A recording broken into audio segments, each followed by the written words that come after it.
d'arriver à satisfaire leurs besoins. Donc si nous avons des produits ou des services qui arrivent à satisfaire des besoins, ces besoins-là, c'est ça la qualité. Donc la qualité ne se vante pas, la qualité ne se proclame pas, la qualité s'apprécie par les clients qui consomment nos produits ou nos services. Voilà. Alors le management de qualité, pour terminer. Non, je voudrais un peu aller très lentement parce que ici nous sommes en train d'apprendre. Nous apprenons et les auditeurs et téléspectateurs sont en train d'apprendre. Absolument. Nous avons la joie de parler de management dans cette province du Lualaba. Je crois que cette émission doit être vraiment soutenue. Parce que nous vous donnons la matière gratuitement. Et cette matière se donne dans les auditoires et les étudiants payent très cher. Alors, un produit de satisfaction des clients. Ça, c'est ça même la qualité. Le produit qui doit satisfaire les clients. C'est ce qu'on appelle la qualité. Maintenant, ici, nous voudrons qu'on nous explique c'est quoi maintenant le management de cette qualité-là.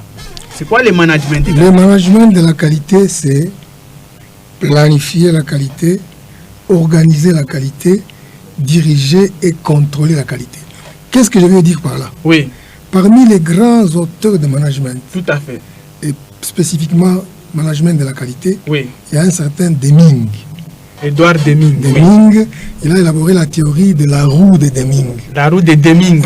C'est comme une roue. Les plans d'Utchekat que vous m'avez enseigné. Planifier, organiser, planifier, organiser, planifier, diriger, commander, ajuster. C'est ça? Oui, en quelque sorte. Plan en anglais. Plan d'Utchekat. C'est-à-dire planifier. Oui. Do. Planifier, diriger. Non. Oui, c'est ça, do. Faire. Planifier, faire. Oui. C'est check.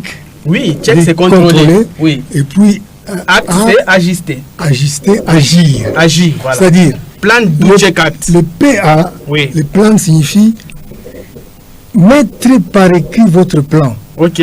Mettre par écrit exactement ce que vous voulez faire. On le met par écrit. Ok. J'écris ce que je veux faire. C'est ça le P. Le D, c'est faire exactement comme j'ai écrit. Tout à fait. Oui. À la loupe. Oui. C, c'est contrôler si j'ai fait comme ça a été prévu. Tout à fait. Et s'il y a eu des décalages au niveau des actes d'agir, que faire pour corriger?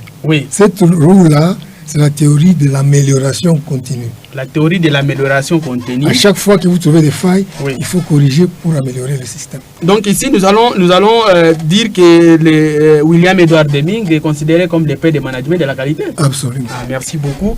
Voilà, nous sommes en train de traiter un sujet d'actualité, le management de la qualité qui manque aujourd'hui dans les dirigeants des institutions étatiques en République démocratique. Et sans la qualité, les CT venaient de dire qu'on ne saura pas atteindre les objectifs. Et on ne saura pas amener les clients à une satisfaction. Et donc, nous sommes en train de faire très attention pour suivre cette matière qui est vraiment une matière très, très importante. La matière qui nous donne un peu la qualité dans nos organisations en République démocratique du Congo, surtout dans nos institutions, qui flâne encore. Il y a une flânerie aujourd'hui dans les institutions parce qu'il n'y a pas la qualité. Et suite à quoi? Suite au manque de management, de l'applicabilité des management de la qualité. Voilà, nous sommes en train de partir. En quoi le management de qualité peut-il contribuer réellement dans nos institutions en RDC? Est-ce que c'est important? Avant d'entrer sur la contribution du management de la qualité dans nos institutions politiques, je voudrais m'étendre un tout petit peu sur le management de la qualité. Tout à fait. Allez-y. Le management de la qualité, aujourd'hui, je peux dire que c'est la phase ultime du développement du management. Le management, s'il faut aller rapidement, existe depuis que le monde est monde. Le management existe depuis que le monde est monde. Selon moi. Ça, c'est ce qui est rationnel. Selon moi. Non, c'est selon les scientifiques. Oui, selon moi, le manager par excellence, c'est Dieu. Même si dans la plupart le management par excellence, de management, on ne peut pas les reconnaître. C'est science, la toute première science utilisée par Dieu. Je le confirme. Merci beaucoup. Beaucoup de théories managériales ont été tirées de la Bible. notamment la délégation, la théorie de la délégation. La délégation. Avec le beau-père de Moïse, qui l'a suivi dans le désert. Tout à fait. Il a prodigué des conseils. Vous allez vous essouffler quand vous devez vous occuper de beaucoup de gens. Il faut faire des petits groupes. C'est pour dire que même à la création, quand Dieu a créé, il y avait du management. Donc c'est déjà le management. Il a planifié pendant 6 jours. Il a planifié. Et le 7e jour, il s'est reposé. Effectivement. Quand vous travaillez, il faut aussi vous reposer pour redonner de l'énergie au corps. Quelle est cette science alors? Et puis, c'est une science que nous devons respecter. Absolument. La science qui a fait l'existence de l'homme. Oui, oui. Et à chaque fois, il évaluait, Dieu évaluait. Chaque soir, après avoir créé ce qui était prévu, le soir, il disait, Dieu vit que cela était bon. Tout à fait. Après avoir créé l'homme, il a dit, Dieu vit qu'il n'était pas bon que l'homme soit seul. Imagine. Il a évalué que les animaux étaient 2 à 2, mais l'homme était seul. C'est ainsi qu'il a eu l'idée de lui faire Ève comme son aide semblable. Ça, c'est du management. C'est du management. Et puis après ça, après avoir fini la création, Dieu a délégué le pouvoir. La délégation fait partie des techniques du management. Du management. Il a délégué le pouvoir. Donc c'est ça même les dirigeants qui se trouvent dans les PODC. Oui, il dit, bon voilà, toi tu peux maintenant diriger. Il a dit cultiver la terre, c'est continuer le reste. Oui. Après quand malheureusement, Adam s'est fait corrompre par le diable. Ok. Il s'est fait tenter. Oui. Il a laissé tomber le pouvoir dans la rue. Le diable l'a ramassé. C'est pourquoi la Bible dit jusqu'aujourd'hui que c'est le diable qui dirige le monde. Imagine. Bon, je voudrais savoir les contrôler là-bas. Parce que vous avez dit la planification est dans le management. Et vous avez dit Dieu a planifié. Et il a organisé. Le contrôle aussi. Le contrôle vient d'où par rapport à ces concepts, c'est l'exemple que vous venez de donner. Oui. C'est quand maintenant... Quand bien même il a délégué la tâche, il lui a donné des instructions à suivre. Oui. Il devait passer chaque soir, soi-disant pour causer avec lui, mais pour savoir comment il vivait. Comment il vivait. Et après, il trouve qu'il y a... Donc, il est venu pour contrôler. Pour accomplir déjà la paix au décès de management. Quand bien même vous déléguez aux subordonnés, il ne faut pas abdiquer. Il faut avoir un œil sur le travail, parce que c'est vous qui êtes responsable de ça. C'est très important. Très bien, ça c'était une petite parenthèse. Parenthèse, oui, on ferme la parenthèse. Je peux dire que sur le plan artistique, dans l'émission de la fois passée, l'invité avait dit que le management était un art et une science. Et une science, oui. Ce que j'explique ici, c'est l'art. C'est un don de génération en génération, par la voie de l'hérédité. L'homme a eu le sens du management dans son sang. Tout à fait. Donc le management, c'est inné. C'est inné. C'est inné. Jusqu'à un certain temps où l'homme a commencé à développer ses moyens de survie. De la production artisanale, l'homme a commencé à développer la production industrielle. Plus que les entreprises devenaient grandes, plus on avait besoin maintenant d'avoir des vrais dirigeants formés. Parce qu'à l'époque, là, ceux qui avaient des grandes entreprises, ils les avaient créées eux-mêmes. Si je peux prendre l'exemple de Fayol, il a créé son entreprise, ou Taylor, il a géré ça. Il a eu l'expérience en âge très avancé. Ils ont même fait des ouvrages sur ça. Tout à fait. Alors, leurs enfants ne pouvaient pas prendre la relève directement, parce qu'ils étaient aussi dans l'abondance. Les enfants de quelqu'un qui est très riche n'ont pas le temps de rester derrière un bureau. C'est là qu'on a eu l'idée de chercher qui pouvait avoir des connaissances en management qu'on pouvait utiliser même comme DG pour être payé à la fin du mois.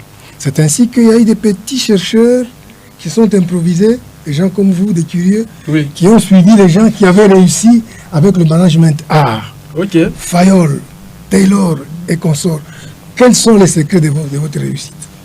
Ces chercheurs ont mis ces secrets-là par écrit. C'est devenu la science du management. Vraiment. Donc le management est à la fois un art et une science. Et une science. On ne peut pas dire que l'art a cessé d'être art pour devenir définitivement la science. Les deux cohabitent. Parce que même si vous avez le don du management inné, ce n'est pas à 100%. Tout à fait. Il faut compléter avec la science. Même si vous suivez des cours, cycles de formation en management, c'est toujours insuffisant. Il faut mettre ça en application. Donc, l'art sans la théorie, c'est zéro, et vice-versa. Vraiment. Ça, c'est le management. En tout cas, ça, c'est ce qu'on appelle la généralité des management que nous venons de suivre. Je ne vais pas plonger beaucoup plus les profs pour qu'ils nous expliquent davantage les contenus de management. Mais maintenant, si vous pouvez permettre que je termine pour arriver jusqu'au management de la qualité. La science managériale est née. Ok. Et s'est développé pendant un temps. Oui. De l'école classique jusqu'aux écoles modernes de management. Les écoles des relations humaines, oui. En passant par tout ça, oui. J'ai dit tout à l'heure que le management de la qualité, c'est l'étape ultime. Parmi les principes du management, il y a le principe de l'universalité. Le management s'applique partout, en tout temps et en tout lieu. Vraiment. Et dans tous les domaines, c'est-à-dire en toutes choses. Tout comme on peut gérer les hommes, comme vous, théoricien du management des hommes, on peut aussi gérer les choses. Merci beaucoup. On peut gérer les mobiliers, les biens, on peut gérer le temps, on peut gérer les institutions, les organisations, etc. Alors, aujourd'hui, le management de la qualité a cessé d'être uniquement axé sur les produits. À l'époque, Taylor avait mis dans sa théorie de l'OST le mot standardisation. Il fallait uniformiser les pièces pour commencer à fabriquer la même chose chaque fois. Tout à fait. Vous comprenez, hein? C'est là que le management de la qualité a commencé. Malheureusement, ça a quitté les produits pour aller jusqu'au service. Les services, c'est comme le message que nous sommes en train de faire passer ici. La communication. C'est un service. Pour que ce service soit de qualité, il doit répondre aux besoins des clients. C'est ça. Alors, comment est-ce que le management de la qualité s'est organisé pour qu'elle facilite vraiment le management? C'est pour dire ici que les managers doivent être interpellés. Ils ne doivent pas manager comme ils l'entendent, ils doivent manager selon les normes. Selon les normes. Le management de la qualité est basé sur les normes. Tout à fait. Je vais vous parler brièvement du système de management de la qualité. Le management de la qualité s'est érigé en tout un système. C'est-à-dire,